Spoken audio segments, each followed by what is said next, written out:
Bonjour à tous et bienvenue pour cette nouvelle vidéo. J'espère que vous allez bien et que vous avez passé une bonne semaine.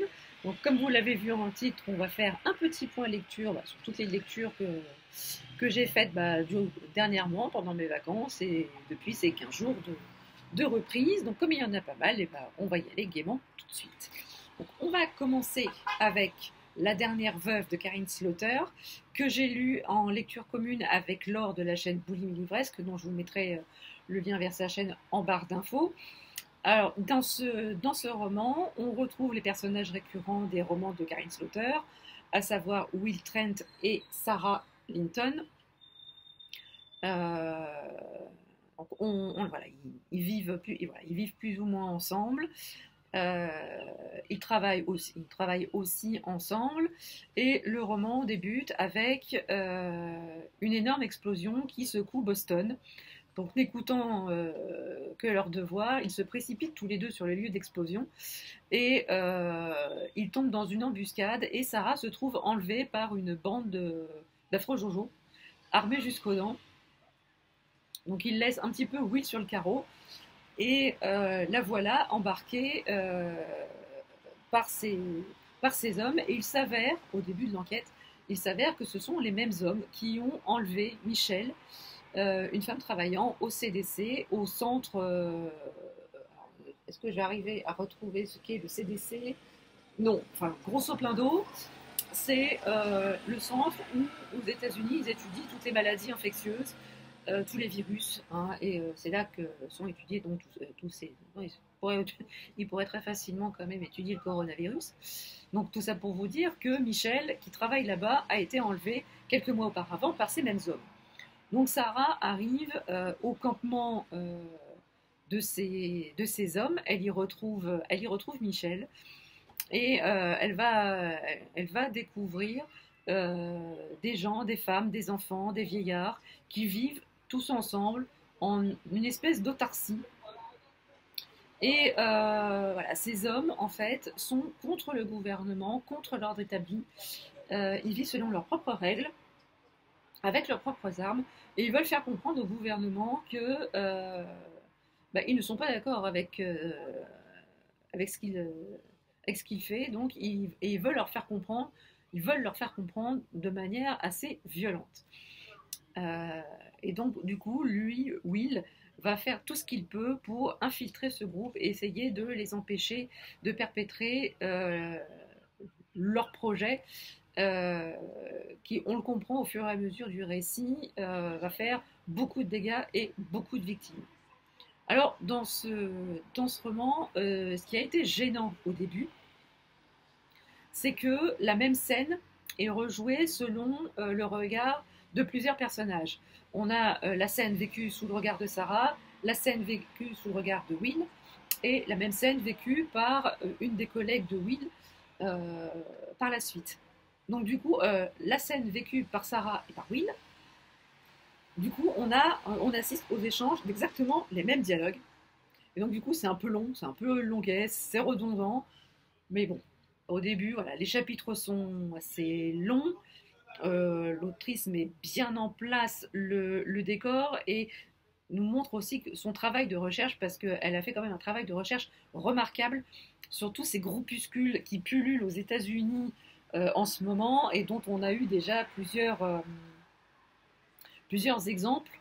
Euh, on, on citera d'ailleurs et cité plusieurs fois dans ce livre le drame de Waco, où un espèce de gourou s'était retranché avec les membres de sa secte et on a assisté à un suicide collectif malgré une maison encerclée par le FBI. Et comme voilà, ça a été un traumatisme également, et l'auteur l'explique à plusieurs reprises, ça a été un traumatisme pour les forces de l'ordre d'avoir assisté, fait des choix qui ont conduit à une impuissance et un massacre d'innocents, alors que ça aurait peut-être pu être évité si d'autres décisions avaient été prises. Donc ici, l'autrice, Karine Slaughter, décrit très justement le marasme dans lequel les enquêteurs se trouvent pour éviter de se retrouver une fois encore dans la même situation qu'à Waco et éviter un massacre. Alors, par contre, la dernière partie du roman, l'action s'enchaîne à un rythme effrénés, les chapitres sont très très courts, et il y a une scène, moi, qui m'a particulièrement choquée. Alors, moi qui suis pourtant habituée à lire des thrillers où il y a des tripes et des boyaux à l'air, cette scène-là, elle a été extrêmement choquante. D'abord, il a fallu que je referme le livre et que je la digère un petit peu parce que c'était particulièrement éprouvant euh, et très, très émouvant, très choquant. Donc, je vous laisserai découvrir cette scène. Euh, mais en tout cas, l'action est vraie et on a réellement une très très bonne action. Et voilà, ça se termine pour les, pour les deux héros récurrents d'une manière que je vous laisserai découvrir. Mais c'est des personnages qu'on aime suivre au fil des enquêtes. Et là, il faut dire que cette dernière enquête, elle est particulièrement éprouvante pour les deux. Mais franchement, je vous conseille ce roman si vous êtes très attiré par le traitement de l'information par les forces de l'ordre, par le FBI, et le traitement des situations à risque, comme le sont les prises d'otages, les menaces de suicide collectif, les attentats. C'est une recherche très intéressante, et on voit que c'est pas un travail facile. On peut leur reprocher beaucoup de choses, on leur tape dessus. Euh, Très souvent parce que ils n'ont pas réagi à temps, ils n'ont pas arrêté à temps les terroristes. Mais bon, même si tout n'est pas pardonné, il y a quand même quelques pistes d'explication. Et voilà, ne serait-ce que pour ça, le roman est très intéressant. Donc voilà, je vous conseille La dernière veuve de Karine Slaughter, paru aux éditions HarperCollins Noir. Ensuite, dans un tout autre registre, tu t'allumer. Voilà. J'ai lu le tout dernier roman de Karen Pont, paru aux éditions Michel Lafon, Et ton cœur qui bat. Alors, c'est le premier roman de l'autrice que je lisais. Alors, les derniers seront les premiers. Bon, Céline Dion, c'est tu nous regardes. Bref, donc c'est le premier roman de l'autrice que j'ai lu. Donc on y fait la connaissance de Roxane, qui, avec sa meilleure amie, ont créé un guide touristique. Et elles se sont plus orientées vers un blog où Roxane relate toutes ses aventures sur des lieux touristiques insolites. Et là, son métier amène Roxane vers un hôtel un peu particulier, à savoir que les clients de l'hôtel, quand ils vont dans leur chambre, ont la surprise de découvrir un petit chien, pas spécialement petit d'ailleurs, mais un chien dans un panier devant la chambre. Et du coup, c'est leur compagnon pendant leur séjour à l'hôtel. Et la finalité quand même de tout ça, c'est que le client adopte le chien à la fin de son séjour. Et donc du coup, Roxane hérite d'un petit chien, ce petit chien-là qu'on voit sur la couverture, un loulou de Poméranie, une femelle qui s'appelle Blanche. Et voilà, même si à la base, Roxane n'était pas du tout ravie d'avoir ce compagnon à quatre pattes, cette petite boule de poil va l'apprivoiser. Pour une fois, c'est pas l'inverse, c'est pas l'homme qui apprivoise l'animal, c'est l'animal qui apprivoise l'homme. Et malgré tout, je pense que ce petit chien va beaucoup l'apaiser, parce que au fur et à mesure des pages, on se rend compte que Roxane a vécu un drame absolument affreux que l'on ne souhaiterait vraiment ni vivre soi, ni souhaiter est-ce que quelqu'un le vive. C'est une douleur atroce et du coup, même après quelques années, Roxane a énormément de mal à se remettre de ce drame. Elle s'est réfugiée dans son travail et du coup, elle s'est beaucoup enfermée sur elle-même. Elle ressent énormément de culpabilité et c'est ce qui la ronge en fait. J'ai beaucoup eu d'empathie pour cette jeune femme. Euh, à beaucoup de passages, j'ai ressenti une très très vive émotion, parce que je n'ose imaginer ce que j'aurais, si j'avais été à sa place, comment j'aurais réagi. Et voilà, c'est un roman où on rit, on pleure aussi beaucoup, et ça nous fait vraiment réfléchir sur la place, des gens qui nous sont proches et que l'on aime, et qu'il faut vraiment profiter de chaque instant et de tous les petits moments que nous offre la vie. C'est très très bien écrit, le style est très très fluide. Karen Pont a l'art de décrire des personnages terriblement attachants, terriblement humains, terriblement vrais.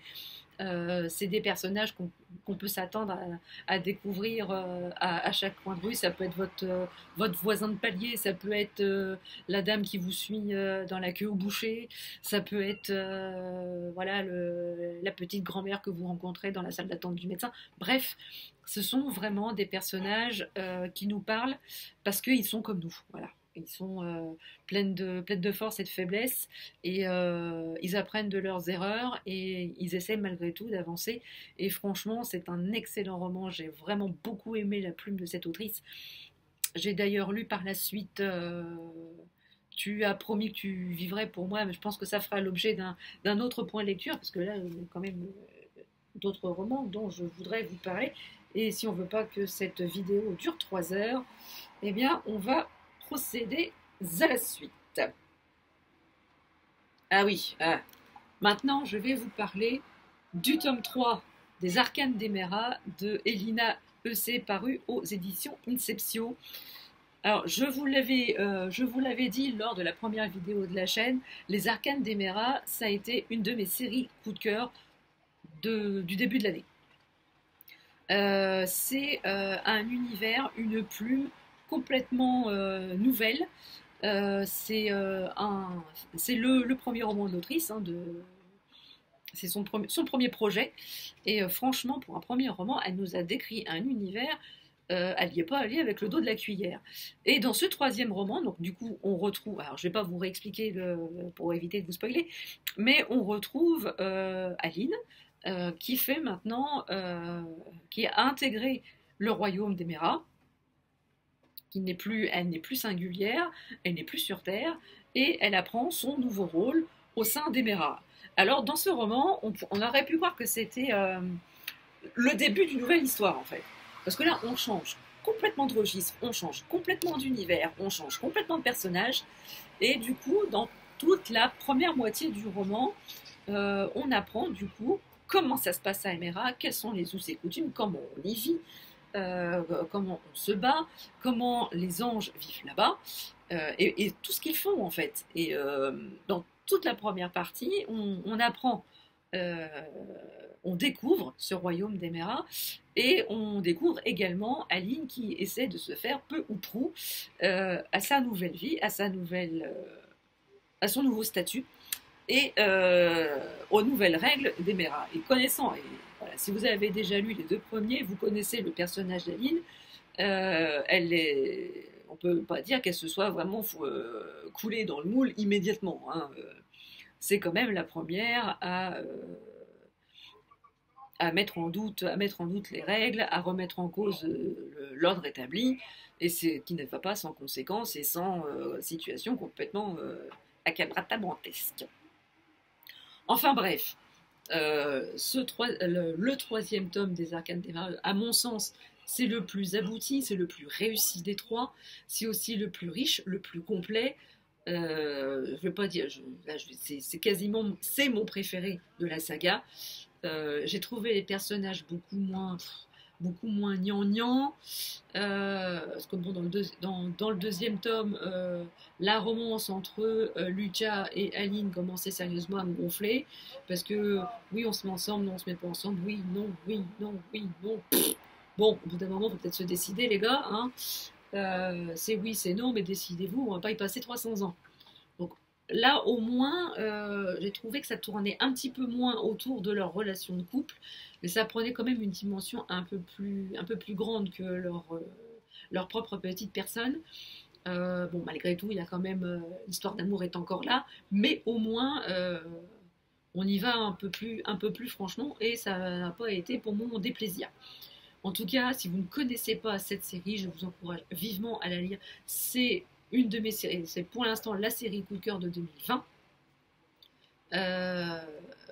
Et la série que j'ai terminée, ouf, j'en ai enfin terminé une.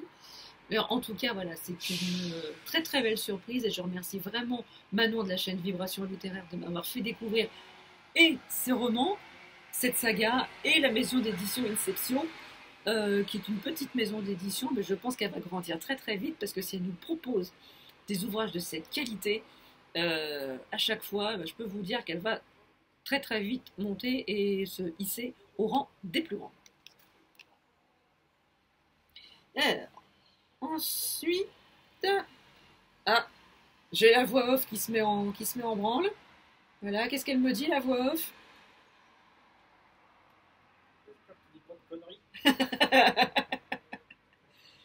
Bah, tu n'étais pas là pour le vérifier, hein.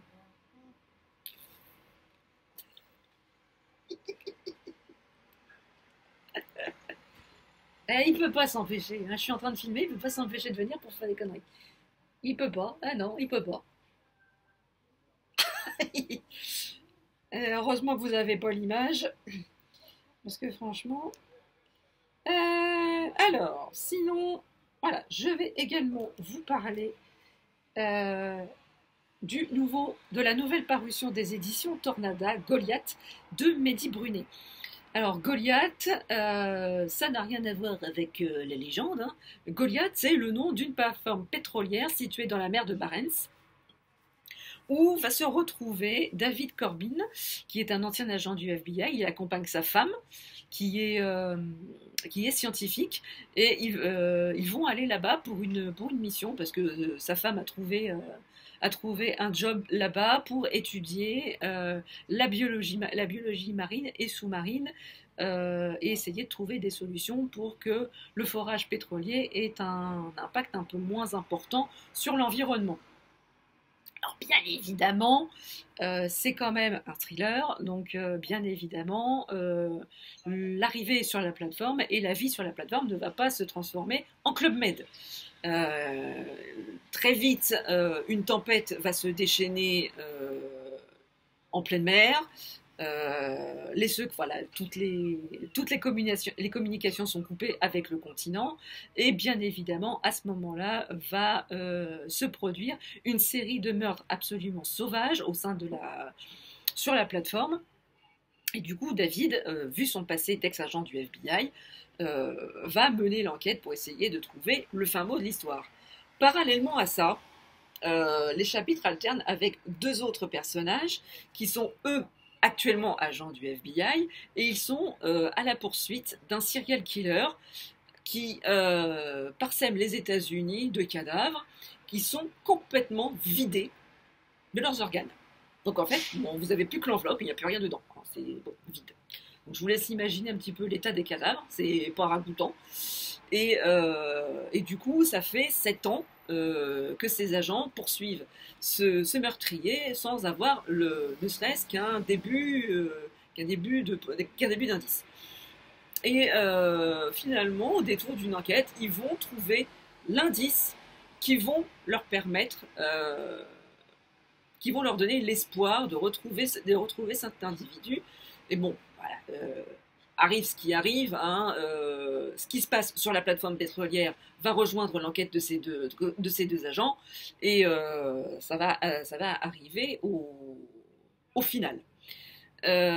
J'ai beaucoup aimé ce thriller, alors non pas parce qu'on trouve des cadavres avec des boyaux à l'air, mais plus pour la psychologie du personnage principal, la psychologie de David Corbin.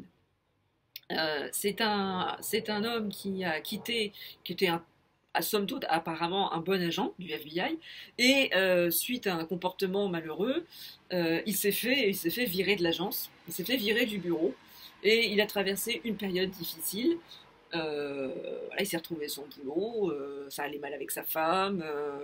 Bref, ils ont traversé quand même une période de turbulence, un peu comme sur la plateforme en pleine tempête. Et puis, voilà, ils se sont rabibochés, et ils avaient décidé de prendre un nouveau départ, et il a accepté de tout quitter. En même temps, il n'avait plus grand-chose à quitter pour le garçon, pour suivre sa femme, pour qu'elle puisse pleinement vivre sa carrière professionnelle.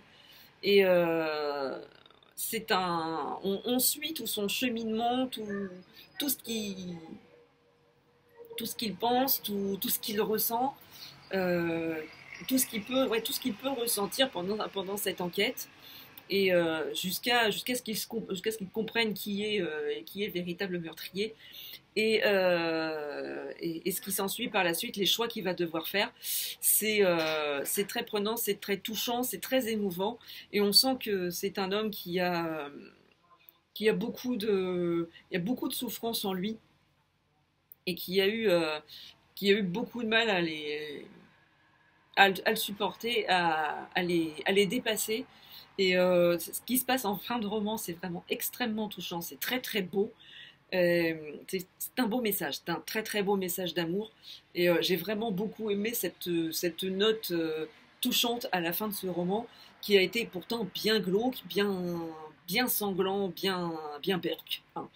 Donc c'est le troisième roman de Mehdi Brunet que je lis, et je trouve qu'il a vraiment le talent de mettre en scène des scènes chocs, des scènes très visuelles. Ça ferait de très très bons téléfilms.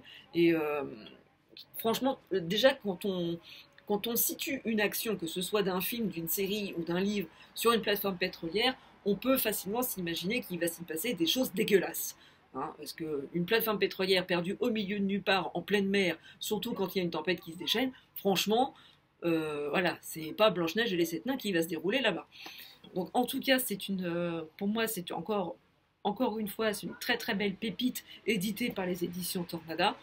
Si vous ne connaissez pas La plume des Méditerranées, je vous encourage vraiment à les découvrir avec Goliath et avec ces autres romans dont je vous mettrai les titres en barre d'infos. Donc, voilà pour ce point lecture. J'espère qu'il vous a plu. N'hésitez pas à me dire en commentaire si vous aussi vous avez lu ces romans et ce que vous en avez pensé, ou si je vous ai tout simplement donné envie de les lire. Je serais ravie de discuter avec vous en commentaire. Si la vidéo vous a plu, n'hésitez pas à mettre un petit pouce en l'air. Et si vous n'êtes pas abonné, qu'attendez-vous? C'est facile, c'est gratuit et ça ne fait de mal à personne. Sur ce, je vous laisse et je vous souhaite une très très belle journée, de très belles lectures et je vous dis à très bientôt pour une nouvelle vidéo. Ciao.